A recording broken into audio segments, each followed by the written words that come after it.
Humanity Meets Business, Business Therapy with Christine Salvo. Today I have a lovely and amazing guest, Betty Kovacs. She's received her PhD from the University of California, Irvine in comparative literature and theory of symbolic mythic language. She taught literature, writing, and symbolic mythic language for 25 years. She served many years as chair and program chair on the board of directors for the Young Society of Claremont of California and sits on the academic advisory board of Forever Family Foundation. She is the author of Merchants of Light, The Consciousness That Is Changing the World, winner of the Nautilus Silver Book Award and the Scientific and Medical Network 2019 Book Prize, as well as The Miracle of Death, There's Nothing But Life. Her website is www.kmlla. Sorry, just scratch that. Her website is www.kmlak.com. So Betty, it's so lovely to have you on the show today. I'm so happy to have you here. So how's it been going? It sounds like you're a busy woman sitting on boards and writing books and all the good stuff.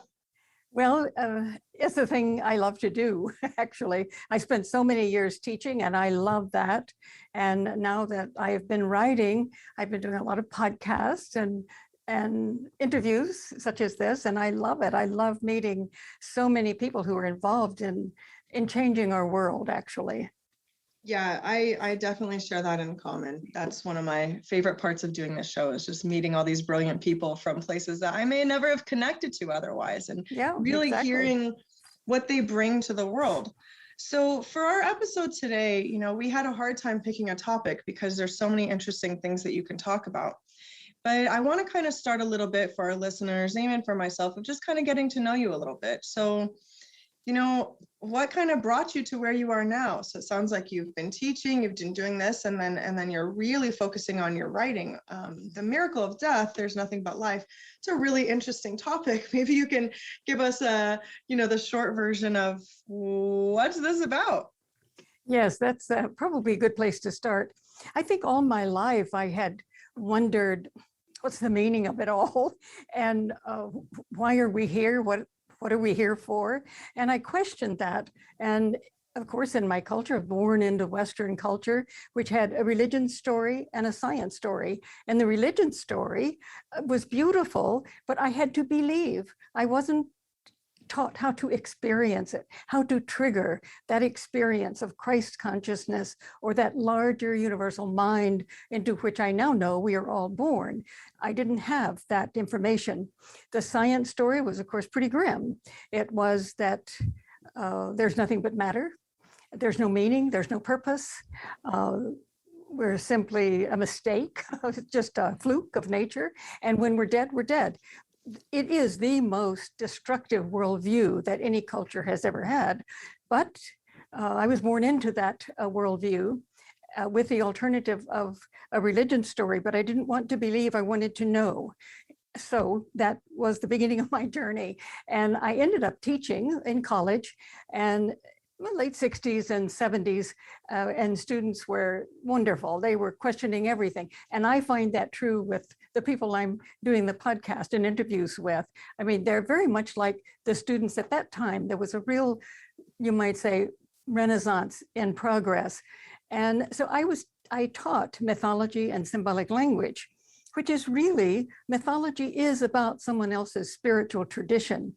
And I would say that the students and I together learned very much. We were sometimes amazed at what we learned. We were using the text and also archaeological artifacts, and we were beginning to put meaning together in our own terms. And I enjoyed that very much. The students did. We've remained close, many of us, on this life journey.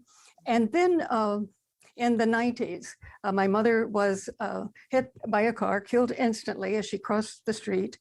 1 year later, to the day, my son was in an accident and in emergency care for 13 days.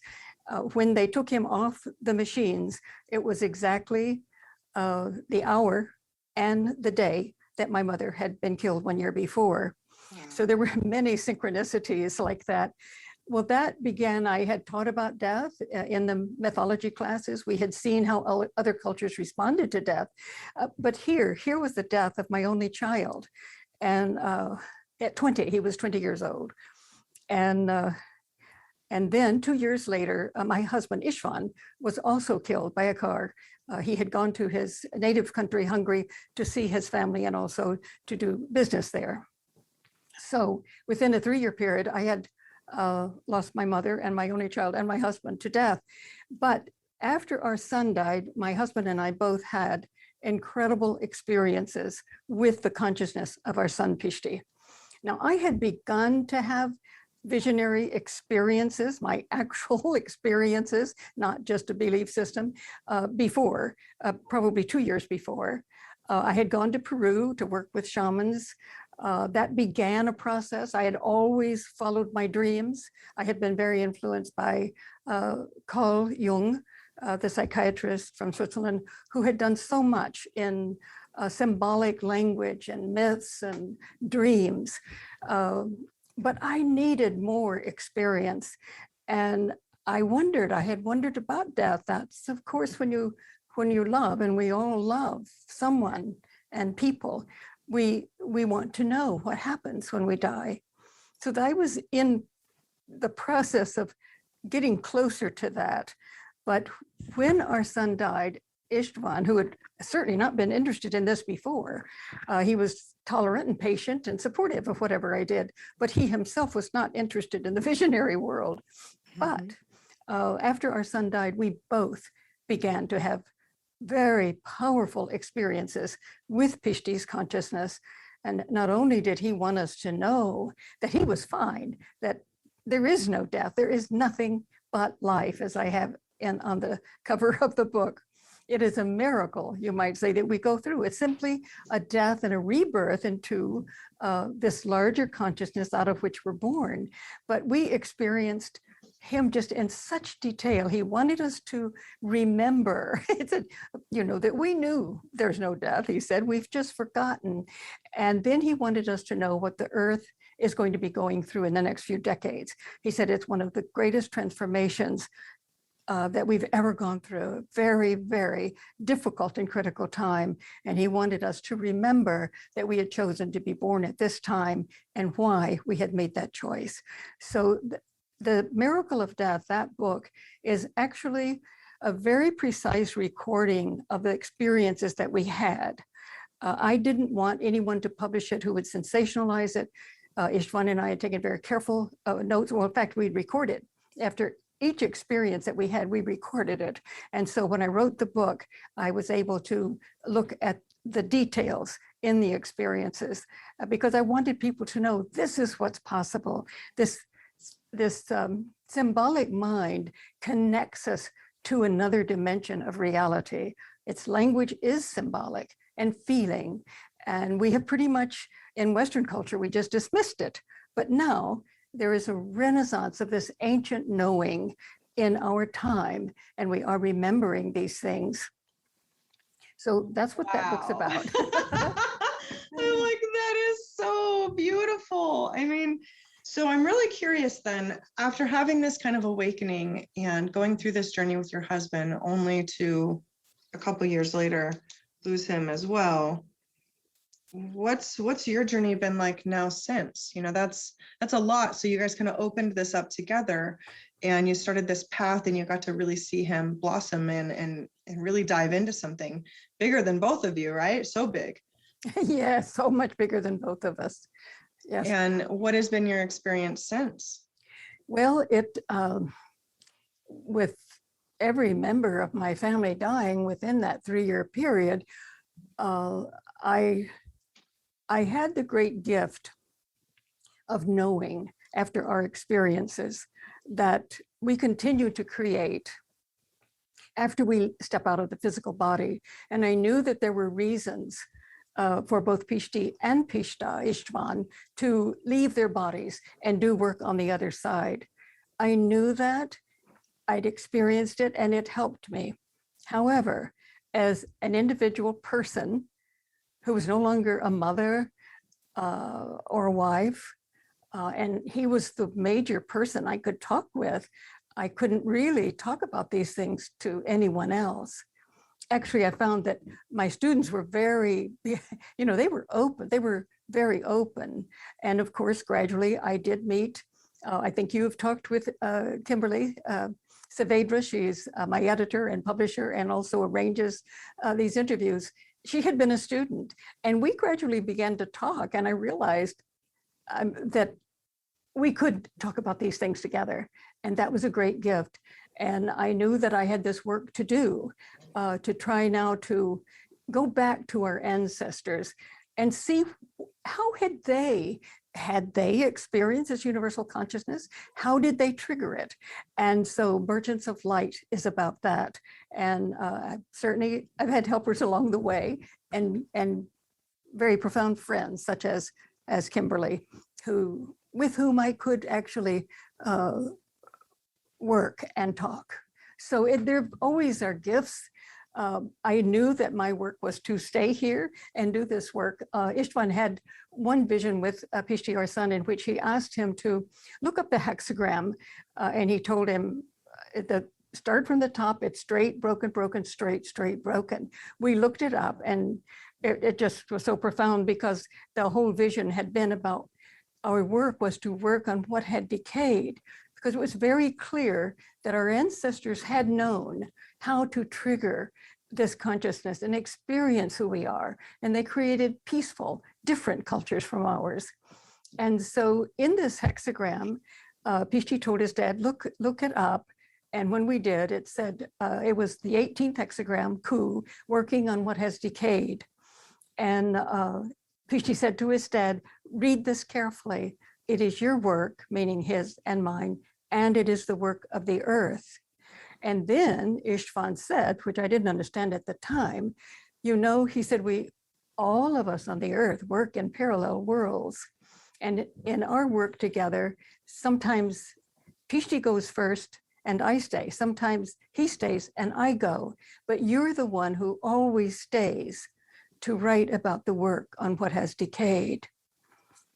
I didn't understand that at the time, but when he was killed 2 years later, and I began to go through our documents and the recordings, and I realized not only was my work to understand our ancestors' ability to experience this consciousness, but it was to try to discover what it was that had decayed that caused us to lose this ability that we so desperately need. And we're determined to find today because we need it.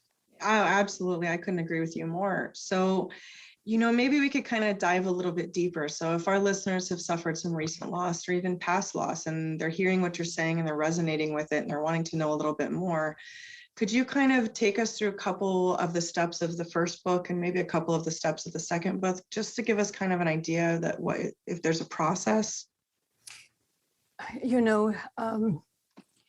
I think this is what we have to discover for ourselves and as a culture, of how do we, as a planet, and then as a culture and as an individual, how do we connect to the other dimension of reality, the spirit world, where those we love are. They're not in the physical dimension, in a physical body, but they are in the other.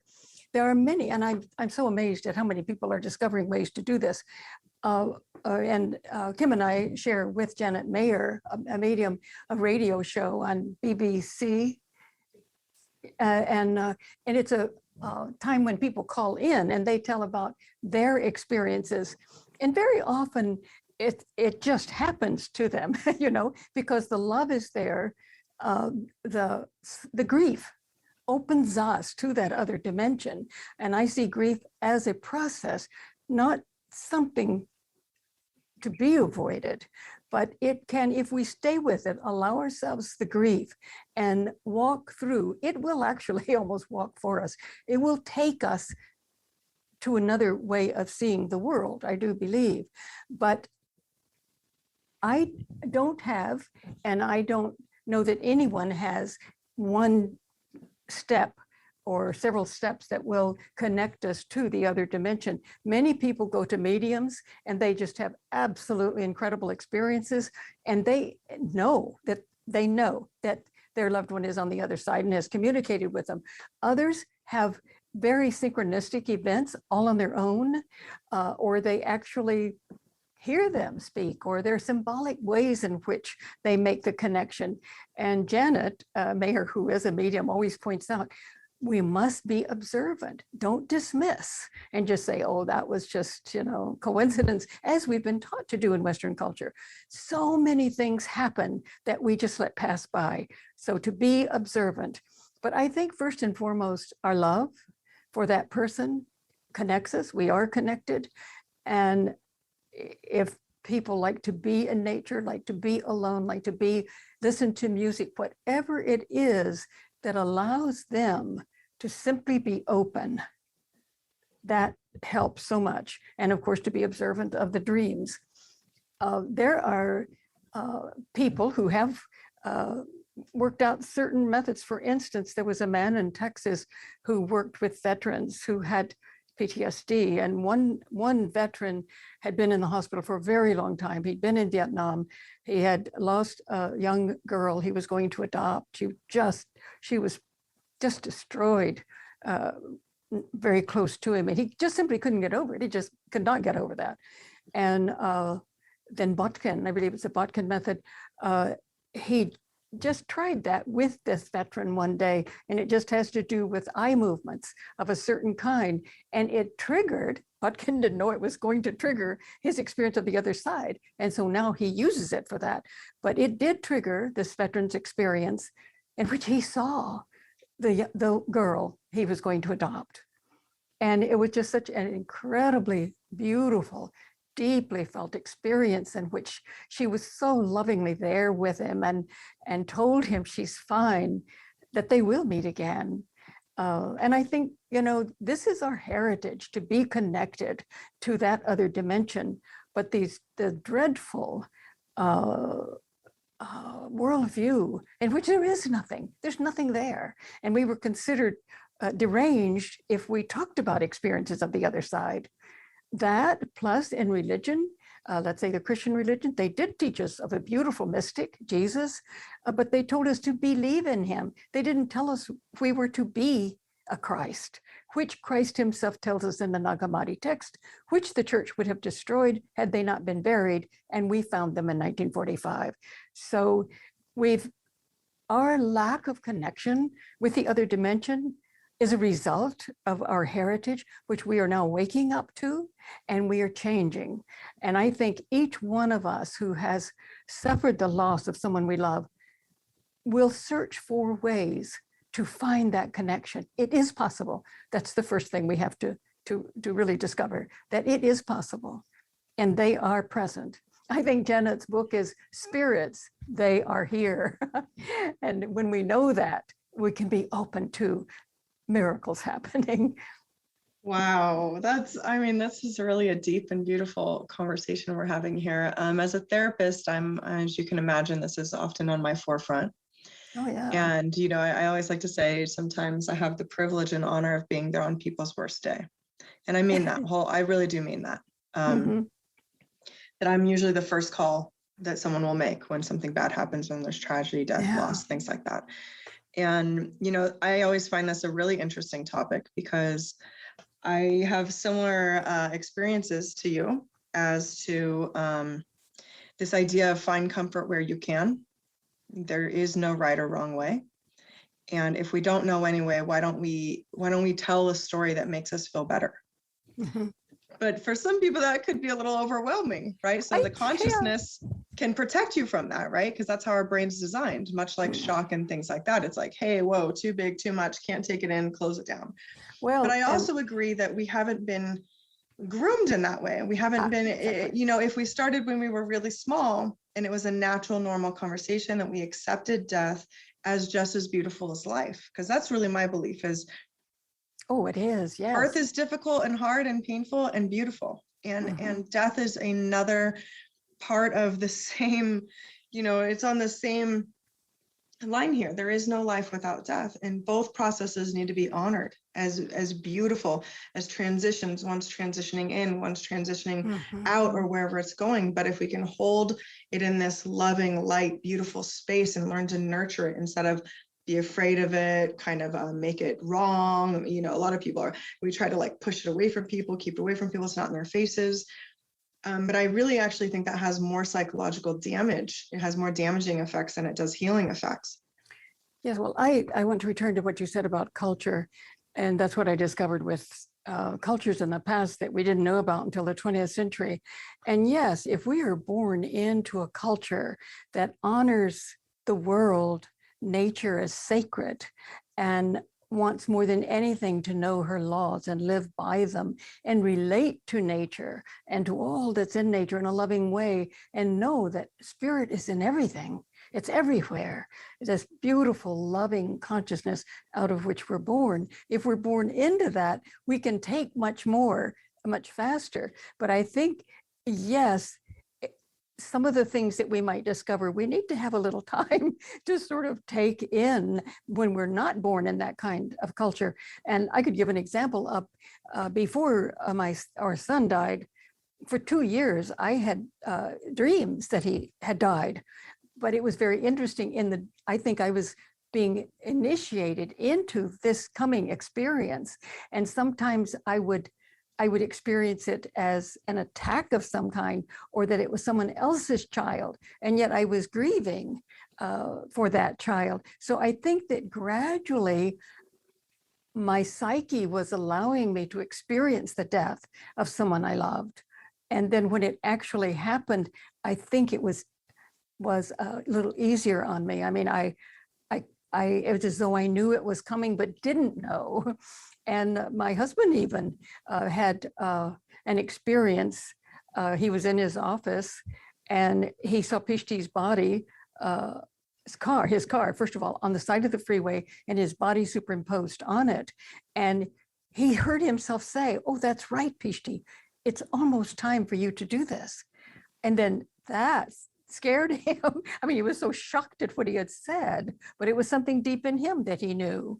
And then he heard Pishti's voice say, "Yes, that's right, Dad. I'll be out of the house for a little while." Well, Ishvan became unconscious of that, but it came back to him the day we received the call that Pishti was in the trauma center. But, sometimes we hear something, just like when he heard himself say that, it was too much for him. I mean, he became completely unconscious, right. But it helped him. And I think later that helped us, because when he did tell me, only after Pishti died, we knew that he was out of the house from the time he was in the accident until he returned to us consciously the day after his memorial. So yes, that's why I think our work today is to create a culture in which we open to larger dimensions of ourselves and each other, and honor this incredibly beautiful world that we're born into, and see it as sacred and just filled with spirit that we can relate to instead of be afraid of. Right. I think that's beautiful. So Betty, I'm not going to take us too far off that topic, because I think it's just such an important conversation to have, and that we should be able to have, and we should be having more often.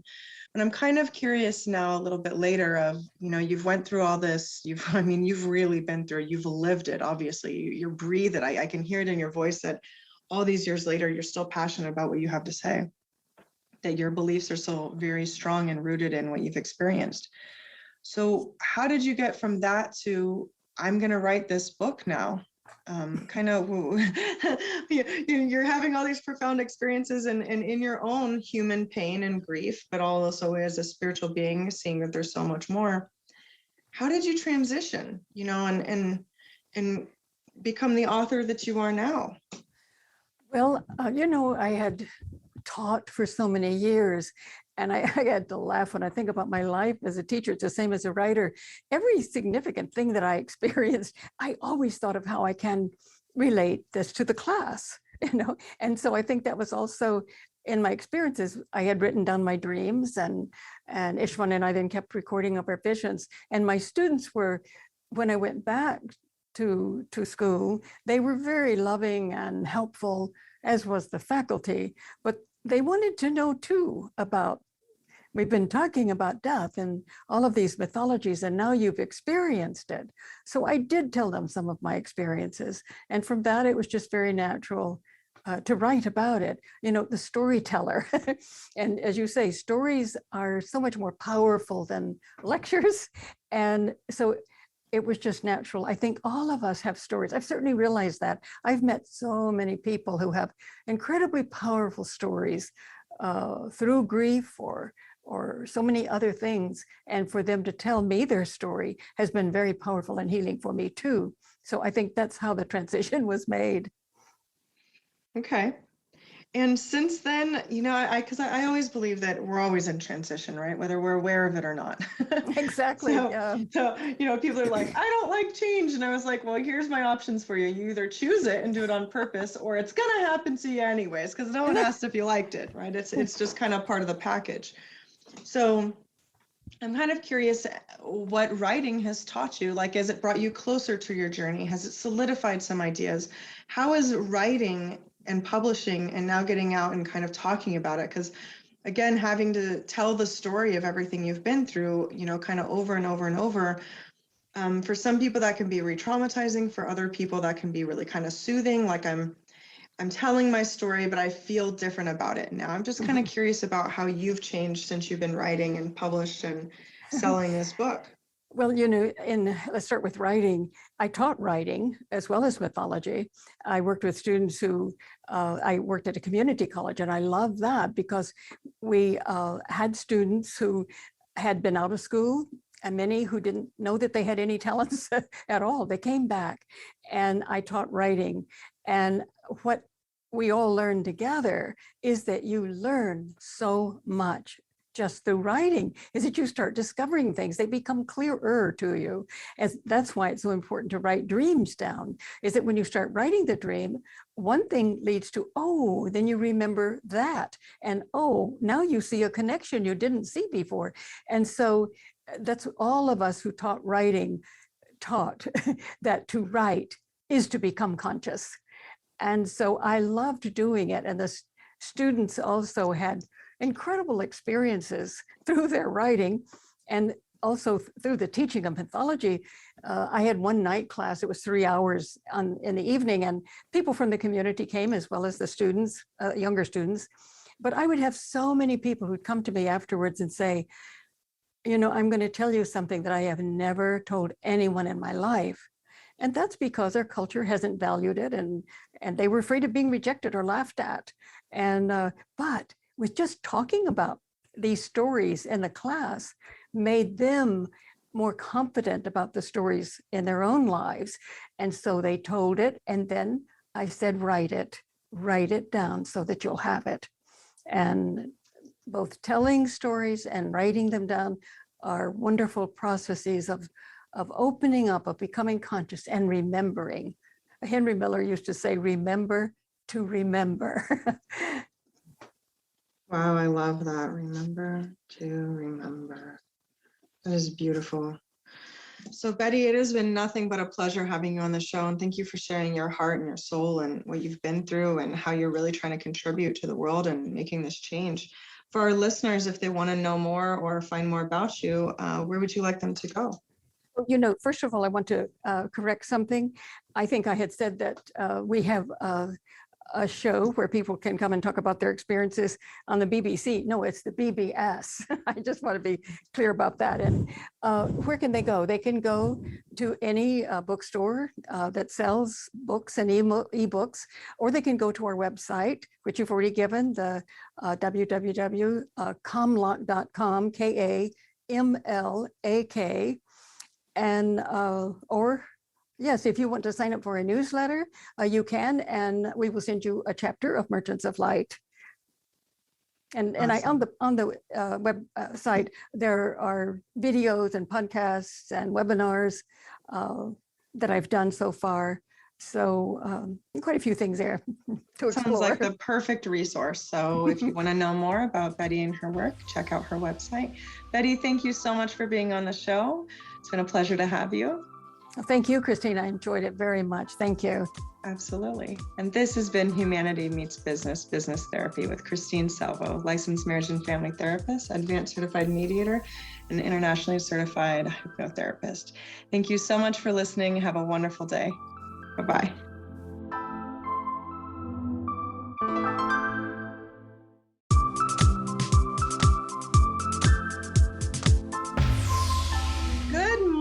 morning. This is Humanity Meets Business, Business Therapy.